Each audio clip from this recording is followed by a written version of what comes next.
നന്ദിനി, ഇതെന്താ ഈ സംഭവം? നല്ല മണം വരുന്നുണ്ടല്ലോ. ഇത്രയും വലിയ ബർത്ത്ഡേ പാർട്ടി ഒക്കെ നടക്കുമ്പോ എന്റെ കയ്യിൽ വലിയ പ്രസന്റ് ഒന്നും ഇല്ലല്ലോ സർ. അപ്പൊ ഞാൻ കരുതി അറിയാവുന്ന എന്തെങ്കിലും ഒരു വിഭവം ഉണ്ടാക്കാന്ന്. എല്ലാവർക്കും ഇഷ്ടമാണെങ്കിൽ വിളമ്പാന്ന്. അല്ല മോളെ, ഇതെന്താ സംഭവം? കേസരിയാണോ അതോ അലുവയാണോ? ഞങ്ങളുടെ നാട്ടിൽ ഇതിനെ പറയുന്ന പേര് തേൻനിലാവെന്നാ. അതെന്താ? തേൻനിലാവോ? ആ, അങ്ങനെയാ പറയുന്നേ. ആഹാ, ഇത് മുത്തശ്ശിമാർക്ക് മാത്രം അറിയാവുന്ന ഒരു കൂട്ടാ. ഓ, തന്നെ മുത്തശ്ശിയാണോ പഠിപ്പിച്ചത്? ഏയ്, നമ്മുടെ മുത്തശ്ശിക്ക് ഇത് അറിഞ്ഞൂടാ. അവിടെ മേനോത്ത് എന്നൊരു കുടുംബമുണ്ട്. അവിടുത്തെ മുത്തശ്ശിയെ ചാക്കിട്ട് ഞാൻ പഠിച്ചതാ. അതെല്ലാം ഓക്കെ. ഇതിപ്പോ കഴിക്കാൻ പാകമായോ? വായിൽ വെള്ളം ഊറിയിട്ട് വയ്യ. തരാം തരാം. രാജേട്ടാ, ഓ, കുറച്ച് വാഴയില എടുത്തോണ്ട് വാ. വാഴയില എന്തിനാ? പാത്രം എടുത്താ പോരെ? ഇത് വാഴയിലല്ല വിളമ്പേണ്ടത്. ആണോ?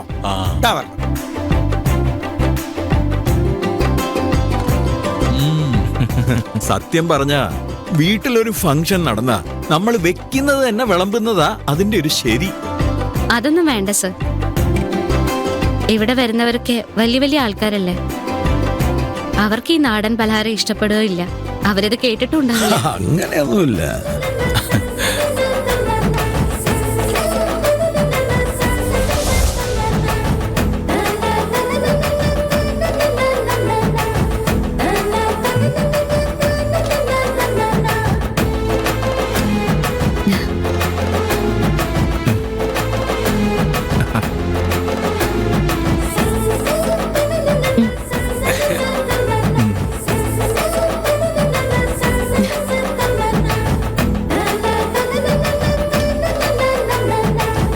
തുടങ്ങാം.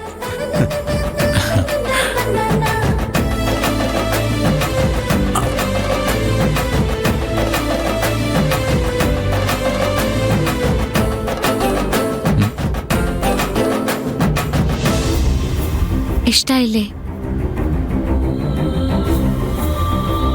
ഇതാ ഞാൻ പറഞ്ഞത്. അപ്പൊ ഇതെടുത്ത് മറ്റുള്ളവർക്ക് വിളമ്പിയാലോ?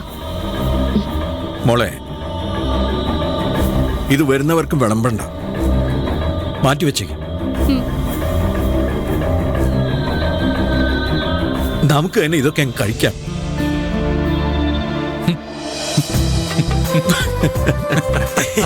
ശരിയാങ്കിൽ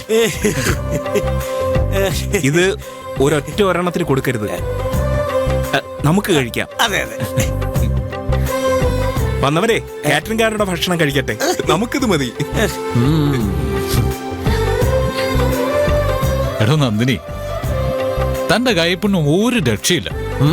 എന്താ ടേസ്റ്റ് അല്ല? അതെ അതെ. സത്യം പറഞ്ഞാ ഇതിന് വായിക്കൊള്ളാത്ത ഒരു പേര് വിട്ട് 5 സ്റ്റാർ ഹോട്ടലിൽ എങ്ങാനും കൊണ്ടുവച്ചു കഴിഞ്ഞാലേ അവിടുത്തെ ഏറ്റവും വില പിടിച്ച വിഭവം ഇതായിരിക്കും അല്ലേ അച്ഛാ?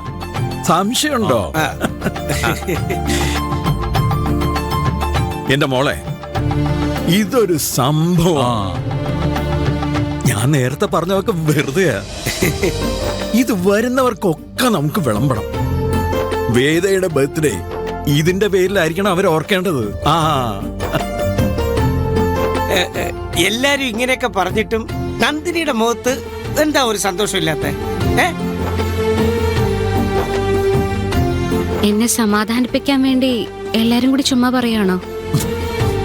അല്ലടോ, ഗംഭീരമായിട്ടുണ്ട്. അതെ മോളെ, ഒരു കുടുംബത്തിന്റെ ഐശ്വര്യം എന്ന് പറയുന്നത് ഒരു അടുക്കളയെന്നാ തുടക്കം. അങ്ങനെയാണെങ്കിൽ നീ നിൽക്കുന്ന അടുക്കളയുള്ള ഈ വീട് തന്നെയാണ് ഏറ്റവും ഐശ്വര്യമുള്ള വീട്. അതെ അതെ, അച്ഛൻ അതാ പറയാനുള്ളത്. ഓക്കെ നന്ദിനി, ഞങ്ങളെല്ലാം ഹാപ്പിയായി. ഇനി നമുക്ക് നേരെ വേദയുടെ പാർട്ടിക്ക് പോവാം.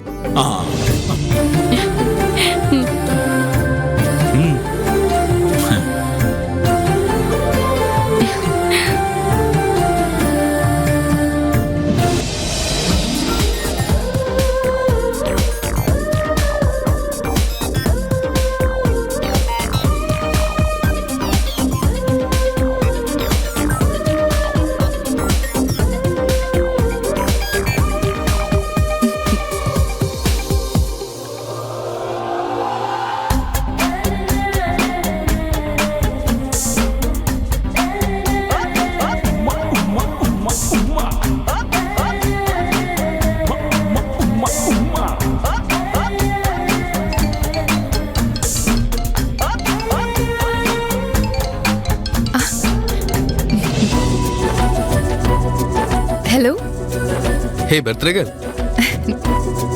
തരുൺ? അല്ല, ബർത്ത്ഡേ പാർട്ടി ആരംഭിച്ചോ? ഇല്ല, തുടങ്ങാൻ പോകുന്നേ ഉള്ളൂ. അതെ, ഞാൻ പാർട്ടിക്ക് വരണ്ടേ? ആഹാ, തരുൺ വരുന്നുണ്ടോ? ആ, വരണം.